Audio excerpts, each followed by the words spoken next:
BRS నేతలపై deputy CM Bhatti Vikramarka fire అయ్యారు. చట్టసభలంటే BRS కు గౌరవం లేదన్నారు. సమస్యలపై చర్చించే ధైర్యం లేకనే బీఆర్ఎస్ వాకౌట్ చేసిందంటూ విమర్శలు చేశారు.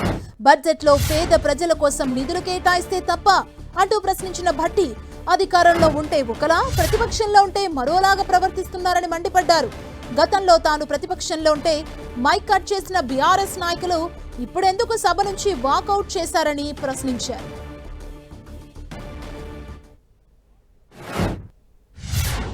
ప్రతిపక్షంలో ఆ స్థానంలో కూర్చొని ఇక్కడ జరిగినటువంటి చర్చల పైన అనేక సందర్భాల్లో నేను లేచినటువంటి సందర్భాల్లో నాకు జరిగినటువంటి అవమానాలేంటో, వాళ్ళు ప్రవర్తించిన తీరేంటో ఈ సభ రికార్డు చూస్తే తెలుస్తుంది అధ్యక్ష. నేను ప్రత్యేకంగా చెప్పాల్సినటువంటి అవసరం లేదు. అనేక సందర్భాల్లో బడ్జెట్ సంబంధించి కానీ, ప్రజా సమస్యలకు సంబంధించి కానీ సభ దృష్టికి తీసుకొని రావటానికి అరిచి గీబెడితే మా గొంతు పోతే కూడా కనీసం మైక్ ఇవ్వనటువంటి పాలన చేసిన వాళ్ళు ఈరోజు అత్యంత ప్రజాస్వామ్యయుతంగా గంటల తరబడి సమయం ఇస్తే ఆ ఇచ్చిన సమయం తర్వాత సమాధానం చెప్తా ఉంటే కూర్చొని ఓపిక లేక అలా వెళ్ళిపోతా ఉంటే నిజంగా నవ్వాలో ఏడవాలో అర్థం కావట్లేదు అధ్యక్ష.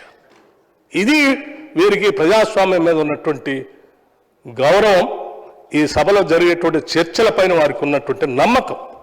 ఇన్సూరెన్స్ స్కీమ్ టు ఆల్ అని చెప్పి అందరికీ 5 లక్షల రూపాయలు ప్రతి కుటుంబానికి ఈ రాష్ట్రంలో ఇన్సూరెన్స్ స్కీమ్ తీసుకొచ్చి బడ్జెట్లో ప్రకటిస్తే వినటానికి ఓపిక లేదు అధ్యక్ష. వాళ్ళకి ఏమి ప్రతిపక్ష సభ్యులు అధ్యక్ష మన కోసం పనిచేసే ఉద్యోగస్తుల కోసం ఈ ప్రభుత్వం ఆలోచన చేసి ఒక మానవీయ కోణంతో ఈ స్కీమ్ తీసుకొని వస్తే ఆ స్కీమ్ కూడా వినే పరిస్థితుల్లో లేరు అధ్యక్ష.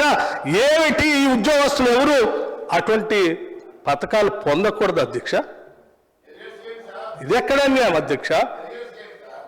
ఆ రోజు ఎల్ఓపిగా ప్రతిపక్ష నాయకుడిగా నేను ఆడ కూర్చుంటే ఆ రోజు మాట్లాడినైతే మైకేడి పుత్రి, ఈరోజు ఏడా డిప్యూటీ సీఎంగా కూర్చొని బడ్జెట్ ప్రవేశపెడతా ఉంటే ఈ రాష్ట్ర ప్రజల సంక్షేమం కోసం, వారి భవిష్యత్తు కోసం, ఈ రాష్ట్ర భవిష్యత్తే మా భవిష్యత్తు అనుకొని బడ్జెట్లో అన్ని పొందుపరిచి చదువుతూ ఉంటే వినాల్సింది పోయి, విని రాసుకొని చెప్పాల్సింది పోయి బడ్జెట్ కాగితాలను చింపి చెవిలో పెట్టుకొని సభ నుంచి బయటికి పోతారు అధ్యక్ష. ఇదేనా వాళ్ళు నేర్చుకున్న సంస్కారం? వాళ్ళ నాయకుడు ఎల్ఓపి ఎట్లా సభకు రాడు, వారికి సభ అన్నా ప్రజాస్వామ్యం అన్నా గౌరవం ఎట్లా లేదు వారికి. కానీ వీరైనా వారి పేరు చెప్పుకొని వచ్చారు కదా, సభలో కూర్చొని వినాలి కదా.